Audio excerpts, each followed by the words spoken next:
Ngayong araw ay tuturuan ko kayo kung paano magmaneho ng sasakyan. Siguraduhin na sa neutral gear ang kambyo. Ilagay ang seatbelt.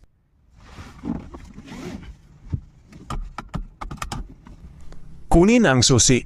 Makikita ang susian sa bandang kanan sa likod ng manibela. At ion ang kotse. Sa bandang paanan ay may tatlong tapakan, isa sa kaliwa, isa sa kanan, at isa sa gitna. Hawakan ang kambyo na makikita sa gawing kanan. Apakan ang nasa kaliwang tapakan habang nakabang naman ang kanang paa sa kanang tapakan. Hilaing pakaliwa ang kambyo at itulak pataas at dang-dahang bitawan ang handbrake at dang-dahang bitawan ang kaliwang tapakan sa kaliwang paa habang diinan ang tapakan sa kanang paa. Ayos, andar na. Ayos ah. Paano bumilis? Para bumilis, idiin mo pa ang tapakan sa kanan. Okay. Ang saya pala matutong mag-drive.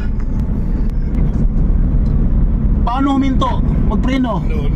Para naman matutong magpreno, abangan ang part 2 ng video na ito next week. Thank you!